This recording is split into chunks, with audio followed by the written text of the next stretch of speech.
अस्सलाम वालेकुम। मैं भी मौजूद हूँ मुर्शिद हॉस्पिटल के अल्ट्रासाउंड डिपार्टमेंट में। रेडियोलॉजी डिपार्टमेंट जो यहाँ का बहुत अच्छा डिपार्टमेंट है, उसके साथ साथ 24 आवर्स ओपन है। यहाँ पे डिफरेंट पेशेंट्स आते हैं अल्ट्रासाउंड के लिए, और हम आपकी बात कराते हैं रेडियोलॉजिस्ट अल्ट्रासोनोलॉजिस्ट डॉक्टर भारती देवी। अस्सलाम वालेकुम डॉक्टर साहब, कैसी हैं आप? बिल्कुल ठीक, आप ठीक है? मैं ठीक हूँ, थैंक यू डॉक्टर साहब। डॉक्टर साहब ज़रा बताइएगा, यहाँ पे एक हमें केस दिखाने वाली हैं, अभी इसके बारे में थोड़ा सा हमें बैकग्राउंड नॉलेज दीजिए।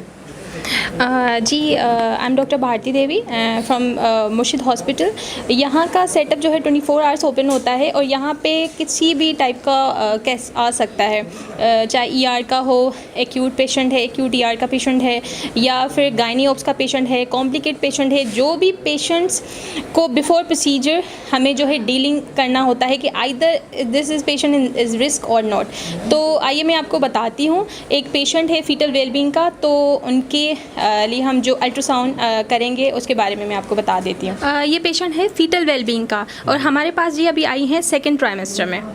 तो इनका हम करेंगे, क्योंकि हमारी जो फीटल वेलबींग की है वो मेनली जो है 3 ट्राइमेस्टर्स होते हैं। First trimester, second trimester and third trimester. First trimester में जो है हमारी जो है कंफर्मेशन होती है कि आइदर पेशेंट की जो है प्रेगनेंसी सिंगल है, ट्विंस हैं, बेबी की जो है वो प्रोग्रेस कैसी है। उसके बाद जो है हम सेकेंड ट्राइमेस्टर में बेबी का प्लेसेंटा वगैरह हम सब कुछ उनकी एनोमली स्कैन वगैरह देख रहे होते हैं। थर्ड जो ट्राइमेस्टर होता है उसमें हम ये बता रहे होते हैं कि पेशेंट का जो है प्लेसेंटा प्रीविया तो नहीं है, या पेशेंट ब्लीड में तो नहीं है, एब्रप्शन में तो नहीं है। Either patient will go for caesarean section, उनका जो स्कार थिकनेस है जो भी है।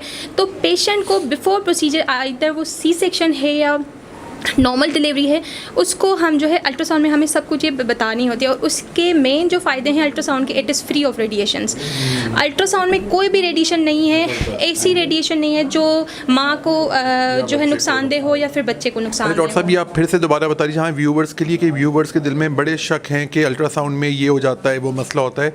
तो एक प्रेग्नेंट फीमेल के लिए किसी भी टाइम पे अल्ट्रासाउंड कराना गलत नहीं होता, राइट डॉक्टर साहब? जी, जैसे कि हमारे पास कल का एक पेशेंट आया था, उन्होंने कहा था हमें कि मैं जो है ना दोबारा अल्ट्रासाउंड नहीं कराऊंगी। तो मैंने उनको काउंसिल किया, और पेशेंट वाज फुली सेटिस्फाइड कि अल्ट्रासाउंड में हैज़ 0 रेडिएशंस। अल्ट्रासाउंड हम फर्स्ट ट्राइमेस्टर से लेके up to third trimester, even 40 weeks पे भी हम आराम से उनका कर सकते हैं विदाउट एनी रेडिएशन। इवन हम तो उसको बचा रहे होते हैं कि पेशेंट ब्लीड में होके पेशेंट को जो है हाइपोटेंशन में ना चली जाए, रिस्क ना चली जाए, बेबी की जो है वो इंट्रायूट्रन डेथ ना हो जाए। तो ये हम सारी कॉम्प्लिकेशन से माँ को भी बचा रहे होते हैं और बच्चे को भी सेव कर रहे होते हैं। तो ये बात बिल्कुल सही डॉक्टर साहब कि माँ और बच्चे की सेहत के लिए अल्ट्रासाउंड कराना लाजमी है, और उन्होंने वक्त पे जब डॉक्टर आपको बोला है, राइट डॉक्टर साहब? जी जी बिल्कुल राइट। ठीक है डॉक्टर साहब, तो अभी आप हमें क्या बता रही हैं इनके बारे में? इसके बारे में मैं अभी जो है फीटल वेलबींग के अकॉर्डिंगली जो है इनको पहले पूछेंगे। पहले तो हम उनके वीक्स देखते हैं अकॉर्डिंग टू LMP के बेबी जो है वो IGR तो नहीं है, मतलब इंट्रा यूट्रन ग्रोथ रिटार्डेशन तो नहीं है। अगर है तो अब फिर उनकी हम मोडेलिटीज़ के हिसाब से चेक कर रहे होते हैं। जैसे कि हम यहाँ पे स्कैन कर रहे होते हैं अल्ट्रासाउंड।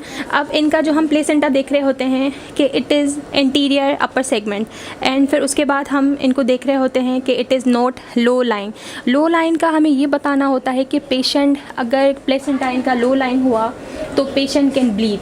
पेशेंट का जो है ब्लीड की वजह से बेबी या बच्चे दोनों को नुकसान हो सकता है, वो भी हमें मेंशन करना होता है। अगर पेशेंट जो है प्रीवियस उनका सी सेक्शन है तो स्कार थिकनेस देखनी होती है कि स्कार थिकनेस में हमें पेशेंट की जो स्कार थिकनेस हो गया, सर्वाइकल लेंथ हो गई, और इनकी जो है हमें प्लेसेंटा प्रीविया, अक्रीटा, इनक्रीटा सब बताना होता है कि पेशेंट को जो है उनका either if we go for surgical C section तो पेशेंट को कोई नुकसान न हो। ऐसा ना हो कि पेशेंट जो है ब्लीड कर रही है और हम उनको जो है नॉर्मल डिलीवर करें, फिर नॉर्मल नहीं कर सकते उनको गायनेकोलॉजिस्ट, फिर उनको they go for the C section. और अगर ये प्लेसेंटा प्रीविया है तो हमें फिर जो है गायनेकोलॉजिस्ट को बताना होता है कि may be they can go for hysterectomy.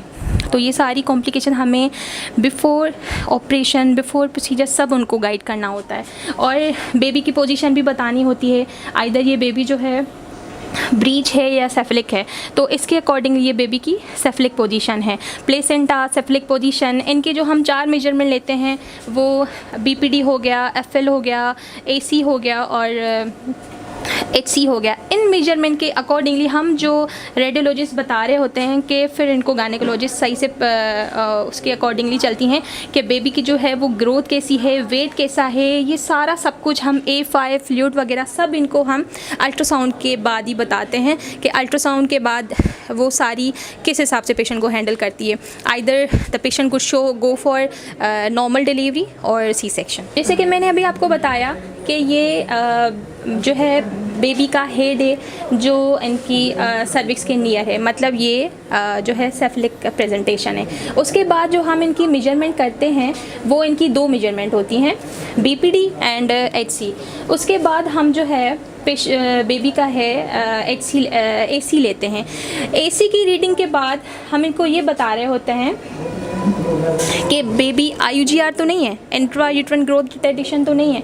इसके बाद भी फिर वो और ज़्यादा जो है वीकली फॉलोअप पे जाता है कि बेबी IUGR में जाके दे में भी जो है उनकी फीटल डिकम्प्रोमाइज़ ना हो जाए, फीटल डिमाइज़ ना हो जाए। उसके बाद जो है हम इनकी FL लेते हैं। FL में हमें ये फ़ायदा देखने को मिलता है even specially in the last trimester, ये वाले।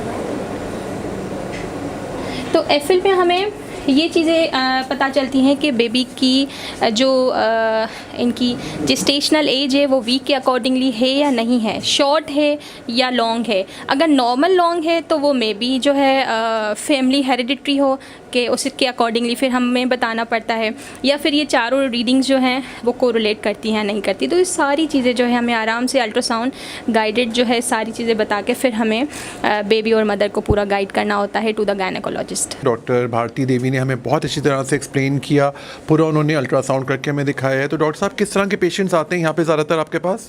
हमारे पास जो है कॉम्प्लिकेटेड केसेस बहुत आते हैं। जैसे फॉर एग्जांपल जो है एक केस हमने ये भी देखा था कि डॉक्टर की क्यूरी होती है RPOCs, लेकिन वो जो है मिस्ड अबॉर्शन होता है। तो ये पेशेंट के लिए मिसगाइड हो जाता है, गायनेकोलॉजिस्ट के लिए मिसगाइड होता है। और अगर सोनोलॉजिस्ट या रेडियोलॉजिस्ट गलत डायग्नोज करें तो उसके लिए वो फर्दर उस हिसाब से अकॉर्डिंगली पेशेंट मैनेज होगा। अगर RPOCs है तो वो उस हिसाब से RPOCs देंगे। अगर जो है मिस्ड अबॉर्शन है, पेशेंट की बेबी की फीटल वेलबींग की हार्ट बीट ही नहीं, तो दे गो फॉर द टर्मिनेशन। तो ये पेरेंट्स के लिए हर चीज़ बताना बहुत ज़रूरी होती है, क्योंकि बच्चे जो हैं वो पेरेंट्स को, अपने करीब वालों को बहुत प्यारे होते हैं। तो इनके लिए हमें जो है बेस्ट एंड करेक्ट डिसीजन लेना होता है और अच्छी से उनको गाइड करना पड़ता है कि वो जो है इनकरेक्टली गाइड ना हो। बिल्कुल सही डॉक्टर साहब, और आपने बार बार बताया है कि अल्ट्रासाउंड करना बिल्कुल सेफ़ है, कोई रेडिएशन नहीं, और अल्ट्रासाउंड माँ और बच्चे दोनों की सेहत की ज़ामन और ज़मानत देता है ताकि आपको आसानी रहे। बहुत बहुत शुक्रिया डॉक्टर साहब, thank you very much. Thank you so much.